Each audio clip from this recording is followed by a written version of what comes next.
다윗이 다윗 성에서 자기를 위하여 궁전을 세우고 또 하나님의 궤를 둘 곳을 마련하고 그것을 위하여 장막을 치고. 앞에서 다윗이 첫 번째로 언약궤를 다윗 성으로 옮겨오는 내용을 우리가 보았는데 실패했죠. 수레로 끌고 오다가 우사가 그 수레를 만지는 바람에 소가 뛰어서 수레가 흔들리고 넘어질 것 같으니까 언약궤를 붙잡았는데 우사가 죽게 되죠. 하나님께서 우사를 치십니다. 그래서 다윗 성으로 언약궤를 모셔오는 일이 중단되어 버리죠. 그러면 그 이후에 다윗은 왜 그런 실패가 있었는지를 면밀하게 분석을 했을 겁니다. 그리고 다윗이 다시 언약궤를 다윗 성으로 모셔오기 위한 준비를 갖추죠. 그래서 하나님의 궤를 둘 곳을 마련하고 거기에 장막을 치고 준비를 합니다. 그리고 다윗이 이르되 레위 사람 외에는 하나님의 궤를 맬 수 없나니 이는 여호와께서 그들을 택하사 여호와의 궤를 메고 영원히 그를 섬기게 하셨음이라 하고. 왜 첫 번째 언약궤를 모셔오는 일이 실패했는지를 다윗은 면밀히 분석을 했습니다. 그래서 하나님의 궤를 레위 사람만이 메고 와야 되는데, 이 말은 자기가 수레로 그 언약궤를 싣고 오도록 한 것이 잘못되었음을 깨달았다라고 하는 것이죠. 그래서 레위 사람이 하나님의 언약궤를 어깨에 메고 와야 된다라고 하는 그 실패의 원인을 찾았다라고 하는 것입니다. 여러분, 우리도 마찬가지죠. 어떤 일을 할 때에 어떤 일이 실패했는데 그 실패에 대해서 우리는 이것은 하나님의 뜻이 아닌가, 그래서 하나님께서 이걸 실패하게 하셨다 하고 그냥 덮어두는 경우가 많습니다. 그런데 그렇지 않다라고 하는 것이죠. 그 실패가 일어난 문제와 그 원인을 찾는 것이 우선이죠. 왜 실패했느냐, 왜 그런 잘못이 일어났느냐 분석을 해서 그것을 바꾸어 나가는 작업이 있어야 합니다. 다윗이 하나님의 언약궤를 모셔오다가 우사가 죽고 그것이 중단되었지만 하나님의 언약궤를 다윗성으로 모시고 오는 것은 그 목적과 그 뜻은 변하지 않는다는 확신을 가지고 있었던 것이죠. 그래서 다윗은 그걸 포기하는 방법이 아니라 그 원인을 찾아서 그 원인의 문제를 해결함으로써 다윗성에 하나님의 언약궤를 모셔오는 것을 성공적으로 두 번째에는 마칠 수가 있었다라고 하는 것입니다. 그래서 레위 사람을 부릅니다. 다윗이 이스라엘 온 무리를 예루살렘으로 모으고 여호와의 궤를 그 마련한 곳으로 메어 올리고자 하여 첫 번째 성대하게 언약궤를 모셔오는 일을 준비했고, 또 그렇게 하다가 우사가 죽음으로 그게 다 실패로 돌아갔잖아요. 그 많은 백성들이 보는 앞에서 사실은 다윗 왕이 수모를 당한 거나 마찬가지죠. 하나님께서 인정하시는 왕인데 그 왕이 하나님의 임재의 언약궤를 자기 성으로 모셔오는데 사람이 죽어서 중단되고 실패했다, 그런 소문 또 그런 이야기를 들으면 다윗이 얼마나 부끄러웠겠습니까? 왕권에도 크게 좋지 않은 영향을 미치죠.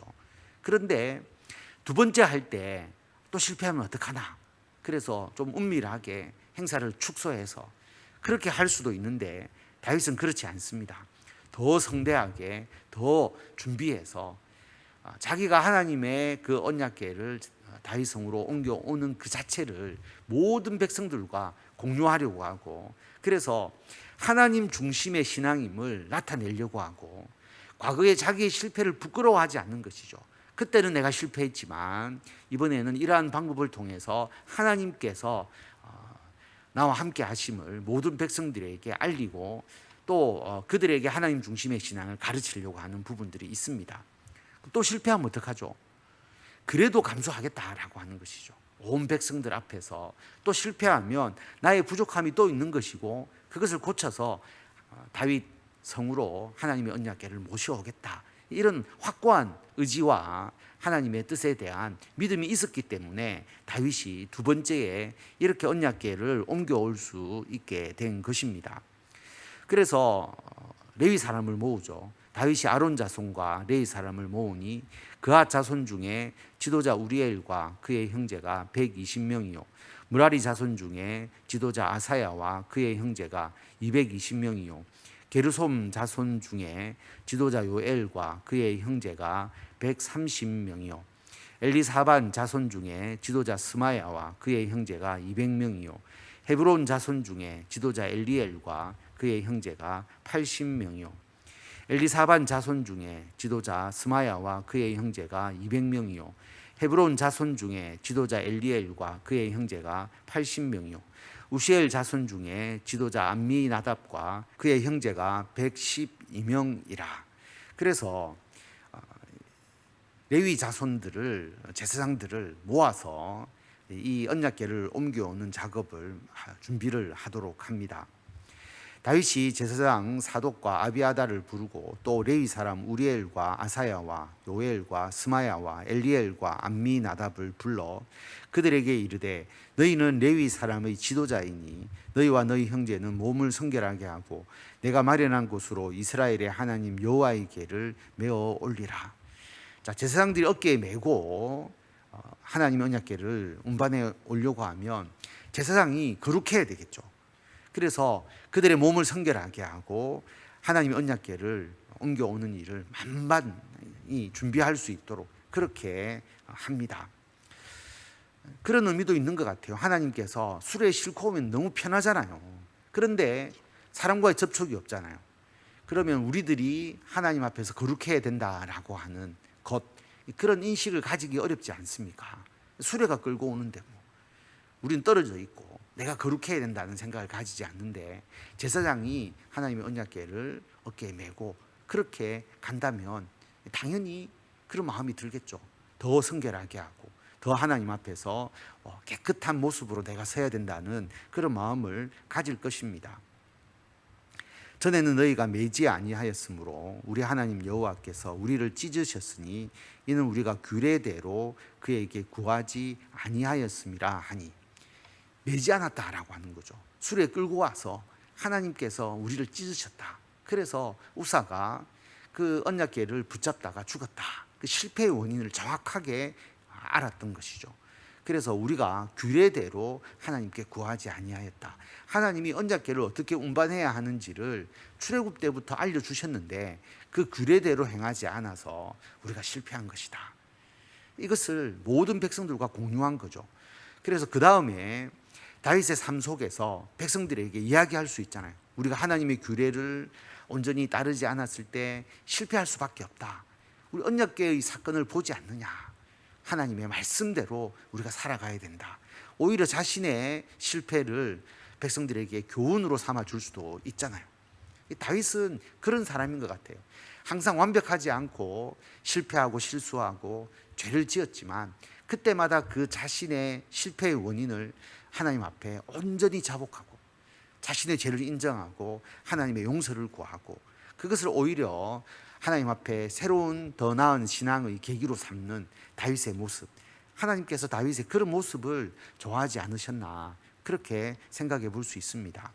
이에 제사장들과 레위 사람들이 이스라엘 하나님 여호와의 궤를 메고 올라가려 하여 몸을 성결하게 하고 모세가 여호와의 말씀을 따라 명령한 대로 레위 자손이 채에 하나님의 궤를 꿰어 어깨에 매니라. 그래서 어깨에 메고 언약궤를 운반하게 됩니다. 제사장은 어깨에 메고 함께 있는 많은 사람들은 무엇을 하느냐? 하나님을 찬양하는 것이죠.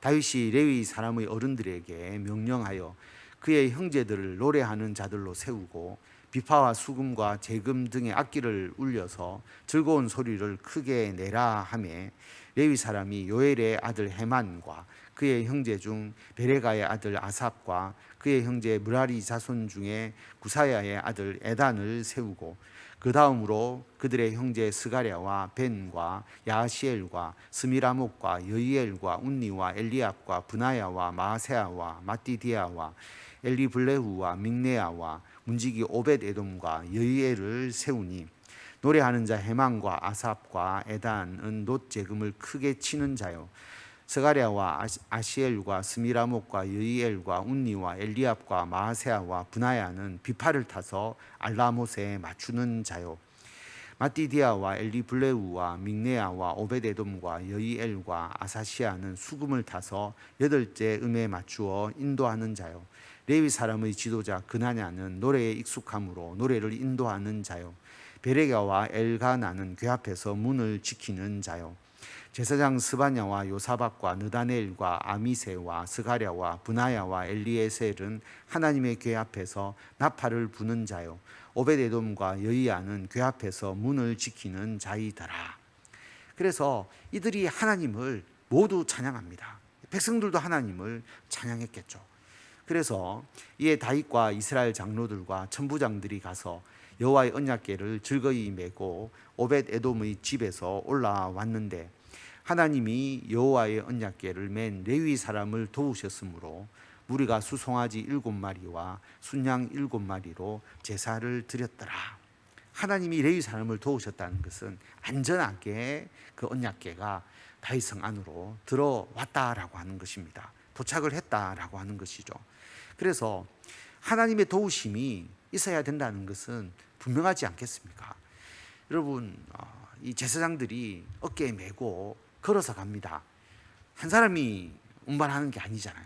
발도 맞춰야 되고 누구 한 사람이 넘어져서도 안 되고 그렇게 힘들게 정성스럽게 그들이 갔을 때 하나님께서 안전하게 언약궤가 도착할 수 있도록 해주셨기 때문에 내가 잘 메고 간 게 아니라 하나님의 도우심, 하나님의 허락하심이 있었다라고 고백하고 감사하는 거죠. 그게 우리들의 신앙이 아니겠습니까? 우리가 일을 하지만 어깨에 메고 가는 것은 우리지만 하나님이 우리들의 발걸음을 도우셔서 무사하게 그 일이 마쳐지도록 하는 것, 하나님의 은혜입니다. 다윗과 및 궤를 맨 레위 사람과 노래하는 자와 그의 우두머리 그나야와 모든 노래하는 자도 다 세마포 겉옷을 입었으며 다윗은 또 배 에봇을 입었고 이스라엘 무리는 크게 부르며 뿔나팔과 나팔을 불며 재금을 치며 비파와 수금을 힘있게 타며 여호와의 언약궤를 메어 올렸더라. 하나님께 찬양하고 가장 낮고 회개하는 모습, 화려한 옷이 아니라 세마포 겉옷, 배 겉옷, 회개할 때 입는 그런 옷을 입고 하나님 앞에서 온전히 자신을 낮추면서 하나님의 언약궤가 다윗성에 들어오는 것을 하나님께 온전히 드리는 그 모습을 여기서 볼 수가 있습니다. 얼마나 감격스럽습니까? 하나님 중심으로 살고자 하는 자가 하나님의 언약궤가 자신의 성 안에 들어와서 하나님의 말씀 안에서 이 나라를 통치하겠다라는 그 역사적인 그 현장 그 가운데 있으니까 온 백성이 찬송하고 다윗이 춤추며 하나님께 감사하고 하나님께 예배하는 그런 모습을 여기서 볼 수가 있는 것이죠. 그런데 이러한 마음에서 소외되어 있는 한 사람이 있습니다. 여호와의 언약궤가 다윗 성으로 들어올 때에 사울의 딸 미갈이 창으로 내다보다가 다윗 왕이 춤추며 뛰노는 것을 보고 그 마음에 업신여겼더라. 다윗의 아내이고 사울의 딸인 미갈이 창으로 내다보고 있었다.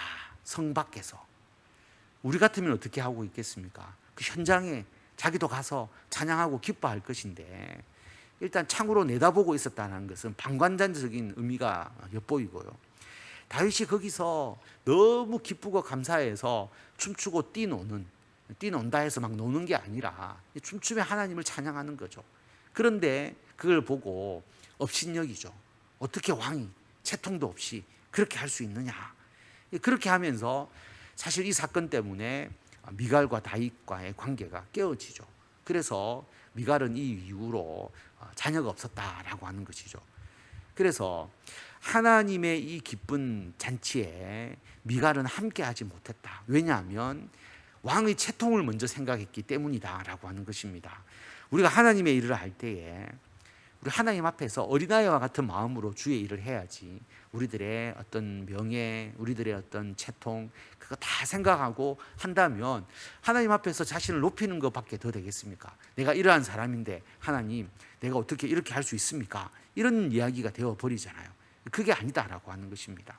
하나님 앞에서는 우리가 온전히 어린아이와 같이 우리들의 모든 것을 하나님께 온전히 드리면서, 특별히 이러한 기쁜 날 하나님을 찬양하고 하나님을 경배하는데 우리들의 마음이 움직여 나갈 수 있도록까지 해야 되고, 그 마음이 움직여서 우리들이 진짜 하나님을 찬양하고 기뻐하는 우리들의 행동까지 이어질 수 있도록 해야 한다라고 하는 것을 이 말씀을 통해서 알 수가 있습니다. 오늘 말씀, 어떤 일이 실패했을 때 하나님의 뜻이 아니다고 포기하지 말고 문제의 원인이 무엇인지를 발견하고 그 문제의 원인을 해결해서 하나님의 뜻을 이루어 나가는 자세가 필요하다. 그래서 두 번째, 언약궤를 옮겨놓은 일을 성공적으로 할 수 있었다라고 하는 것입니다. 하나님께서는 우리가 언약궤를 메고 가듯이, 지금으로 말하면 십자가 지고 가는 것처럼 하나님과의 어떤 영적인 진짜 교통, 삶을 통한 우리들의 그 하나님을 믿고 섬기는 신앙이 하나님과 계속 교통할 수 있도록, 밀착할 수 있도록 하는 것을 원하신다. 십자가를 지고 가고 언약궤를 지고 가는 우리들, 그런데 그 발걸음을 하나님께서 인도해 주신다. 거기에 대해서 감사하고 가장 낮은 자세로서 하나님 앞에서 어린아이와 같은 마음으로 하나님을 위해서 진정으로 우리들의 몸과 마음과 우리들의 삶을 드리는 그런 우리들의 신앙이 되어야 한다라고 하는 것을 기억하시고, 이 은혜와 은총을 받아 누리시는 성도 여러분들이 다 되시기를 바랍니다.